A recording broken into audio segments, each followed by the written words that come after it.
एक समय की बात है, एक गांव में एक नहर हुआ करते हैं। उस नहर के पास एक आम का पेड़ था। उस पर बहुत सारे आम थे। उसी पेड़ पर एक चुड़ैल रहती थी। उस चुड़ैल को आम बहुत पसंद थी।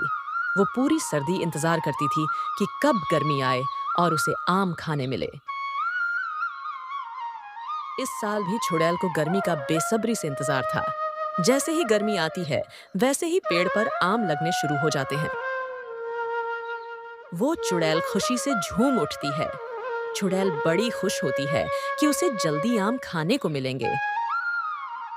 और तभी वहां नहर के पास कुछ लोग आते हैं। वो लोग नहर के पास कुछ कुछ देखने लगते हैं। नहर के पास एक बूढ़ा आदमी बैठा होता है, जो उन लोगों से पूछने लगता है। भाई क्या बात है, क्या देख रहे हो? आम का पेड़ कुछ ज्यादा ही झुक गया है। हम इसे देखने आए हैं, इसलिए हम इसे काटने आए हैं। पेड़ को काटने वाली बात सुनकर पेड़ पर बैठी चुड़ैल सगमगा जाती है। उसे तो समझ ही नहीं आती कि वो करे तो क्या करे। मोहन और हरिया अपनी कुल्हाड़ी लेकर उस पेड़ को काटने में लग जाते हैं। चुड़ैल ये सब पेड़ पर बैठकर देखती रहती है और कुछ ही देर में वो पेड़ कटकर नदी में गिर जाती है। पेड़ पर बैठी चुड़ैल फिर भी उस पेड़ को नहीं छोड़ती और वो भी पेड़ के साथ नदी में गिर जाती है। चुड़ैल को आखिरकार उस पेड़ को छोड़कर नदी के बाहर आना ही पड़ता है। अब चुड़ैल को भूख लगती है तो वो देखती है कहीं आम का पेड़ मिल जाए तो आम खा के उसकी भूख मिटा सके, लेकिन उसे कहीं पर भी आम नहीं मिलते। वो चुड़ैल परेशान होकर यहाँ वहाँ घूम रही होती है। तभी उसे मोहन दिखता है और मोहन के हाथ में आम की थैली थी। चुड़ैल की आंखें इतनी सारी आम देखकर चमक उठती हैं। आम की लालच में मोहन के पीछे पीछे उसके घर तक पहुंच जाता है। फिर मोहन अपने बच्चों के साथ खाना खाने लगते हैं। फिर कुछ ही देर बाद उसकी बेटी के पेट में दर्द होने लगता है।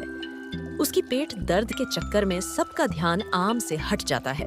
काफी रात जाकर पिंकी का दर्द ठीक होता है और सब लोग सो जाते हैं। सारे आम अब ऐसे ही रसोई में रखे रह जाते हैं।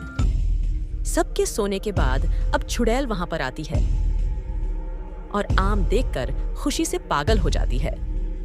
चुड़ैल जल्दी से एक आम निकलती है और खाने लग जाती। ऐसे ही धीरे धीरे करके सारे आम खा जाती है। चुड़ैल आम खाकर वहां से निकल जाती है। अगली सुबह पिंकू और पिंकी स्कूल के लिए उठते हैं और अपनी माँ से कहती हैं, माँ, आज स्कूल के टिफिन बॉक्स में एक आम भी रख देना। फिर उसकी माँ कहती है, ठीक है। फिर जैसे ही किचन में जाती है तो वहां छिलके और गुठलियां देख हैरान हो जाती है और वो गुस्से से पिंकू को बुलाती है। माँ की आवाज सुनकर पिंकू रसोई में गया।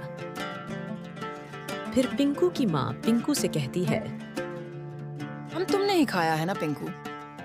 मैंने तो एक भी आम को हाथ नहीं लगाया है माँ। कल रात पिंकी के पेट में दर्द हुआ, इसीलिए हम आम खाए ही नहीं और मैं तो पूरा वक्त कमरे में ही था। फिर पिंकू की माँ कहती है, फिर आम को खाए तो खाए किसने? एक दो दिन बाद सब इस बात को भूल जाते हैं, लेकिन चुड़ैल रोज कहीं नहीं से आम चुरा कर खा रही होती है। गांव के लोग बहुत ही आश्चर्य थे कि आखिर आम गायब कहाँ हो रहा है।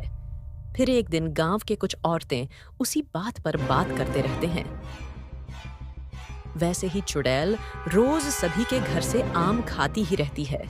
इस बात से गांव वाले बहुत परेशान हो जाते हैं कि आखिर ये काम कर कौन रहा है। फिर गांव वाले उस आम चोर को पकड़ने के लिए योजना बनाते हैं। फिर एक दिन वो गांव के बीचों बीच एक आम का टोकरा रखते हैं और उसके आसपास जाल बिछा देते हैं। उसके बाद सब यहाँ वहाँ छुप जाते हैं। थोड़ी देर बाद वहाँ आम चोर चुड़ैल आ जाती है। आम की टोकरी देख उसके मुंह से पानी टपकना शुरू होता है और फिर चुड़ैल जल्दी से जल्दी आम की टोकरी के पास जाती है और एक एक करके सारे आम को खा रही होती है। तभी गांव वालों ने अपने बिछाए हुए जाल को खींचने लगते हैं और फिर चुड़ैल उसमें फंस जाती है। जब चुड़ैल पूरी तरह जाल में फंस जाती है तो सभी गांव वाले उसके पास आ जाते हैं।